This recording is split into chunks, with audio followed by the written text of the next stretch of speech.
السلام علیکم ملګرو، څنګه یې؟ امید دی چې ښه به یې. ملګرو، په یعنې ویډیو کې به زه تاسو ته ښایم چې تاسو د خپل موبایل دا کوم د لیکلو دا سټایل چې یعنې دا لیکل چې تاسو ته کوم شو کېږي دا تاسو څنګه چینج کولی شئ. هغه هم د موبایل په سیټینګ کې بل څه اپ ډاونلوډ کول ته به ضرورت نه وي. د دغه موبایل په سیټینګ کې تاسو دا اپ چې دغه چې نو سټایل تاسو چینج کولی شئ. نو موږ به د موبایل سیټینګ ته لاړ شو. سیټینګ ته چې موږ لاړو نو د موبایل کم ټیکسټ چې دی یا هر سره چې دی دا کوم چې موږ ته په سکرین باندې شو کېږي هر څه دا په ډسپلی کې او دا چې نو دا ډسپلی سیټینګ کې موږ به ډسپلی آپشن ته لاړ شو. موږ ډسپلی آپشن ته رالو نو اوس دلته کې چې نو کو تاسو دلته کې دې ځای ته وګورئ فایند سایز اینډ سټایل. په دې کې چې نو تاسو د لیکلو کم سایز چې دی هغه هم غټولی کچولی شئ. یعنې کوم تاسو نظر چېرې کمزوری نو هغه لیکل چې دی نو تاسو ورېږه چې زه به په دې باندې کلیک کړم.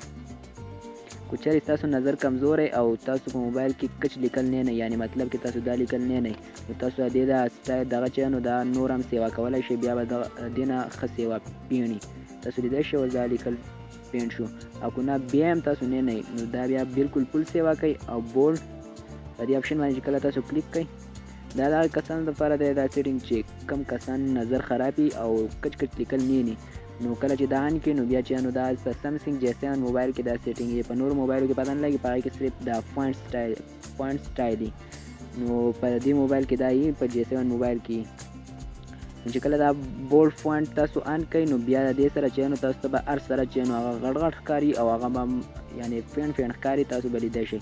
دا تاسو لیدی شئ او که چېرې تاسو ته دا آپشن معلومیږي نو تاسو بس ډایرکټ راشئ او په دې سرچ والا آپشن چې نو په دې باندې به کلیک کوئ او دلته کې به ولیکئ FONT فونټ. چې دا تاسو ولیکو نو تاسو ته به دلته کې راوړئ. دلته کې یو 4-5 قسمه تاسو ته فونټ درکړي. یو فونټ سټایل دی، یو فونټ سایز اینډ سټایل دی. موږ چې کوم سیټینګ پکار دی نو هغه دا دوه سیټینګونه دي. یعنې یو دا دی فونټ سایز اینډ سټایل او فونټ سایز اینډ سټایل. دا یو د اکسیسیبیلیټي نه دی او دا بل چې نو هغه د ډسپلی نه دی. نو موږ چې نو موږ له د ډسپلی سیټینګ پکار دی نو موږ په دې یو سیټینګ باندې کلیک کوو. صحیح شو. فونټ سایز اینډ سټایل موږ دې ته رالو. اوس چې نو دې فونټ چې په لیکلو چې نو دې سټایل څنګه بدلولی شو نو هغه به هم په دې فونټ سټایل باندې به کلیک کوئ او دې ته یې لیکلی دی ډیفالټ جدا چې نو تاسو نورو ته اړولی شئ. او په دې کې تاسو دلته کې دا زموږ سره نوي سټایلونه دي. دا زموږ سره عام سټایل دی. صحیح شو. او دا نوی سټایل دی، دا نوی دی، دا نوی دی. او که تاسو بیا په دې نه هم نه مطمئن کېدی وئ چې موږ له نور پکار دي نو تاسو ډایرکټ د دې ډاونلوډ فونټس نه چې نو تاسو نور ډاونلوډ کولی شئ. صحیح شو. نو زه اوس دا سټایل چې نو هغه بل څه ته اړوم چې بل دا زموږ سره شو. زه به دې آپشن ته واړوم کول جیز ته به واړو. دا لیکل به بیا ټول هماغه شانتې تاسو لیدی شئ. اوس یې زه دې بل یو آپشن ته اړوم روزمري. تاسو لیدی شئ د لیکلو ټول سټایل چې نو هغه بدل شو. د سکرین ته راځم. دلته کې په سکرین باندې هم ماته چې څه شو کېږي نو هغه چې نو لیکل چې نو هغه بدل تاسو لیدی شئ.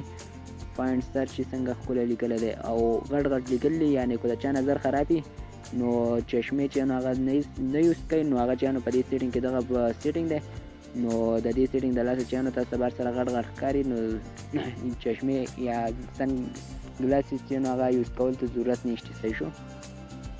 او که دا تاسو بیا واپس بندول غواړئ نو بیا هم دغه اسانه طریقه ده چې دا کم دا آپشن چې نو دا به دې ځله راولئ تاسو ته څونه واړه ښکاري.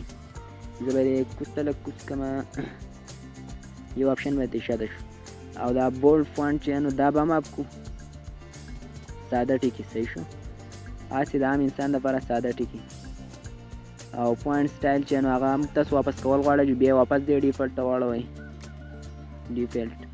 او دا لیکل چې نو بس دا به لږ معمولي شان غټ کړو چې صحیح خپل اپیزوډ ته سټایل ته لاړ شي. نو دا هم په دې ځای باندې ټیک دی. دې ځای نه اخوا دېخوا کېږي نو دا بیا لکه ستاسو ترتیب نه وځي عام نارمل چې نو هغه نایس. نو ملګرو که ویډیو خوښه شوه نو زما یوټیوب چینل انور ټیپس اینډ ټریکس چې نو هغه سبسکرایب کړئ او دا ویډیو چې نو د خپلو ملګرو سره شیر کړئ او لایک یې کړئ. ډېره مهرباني.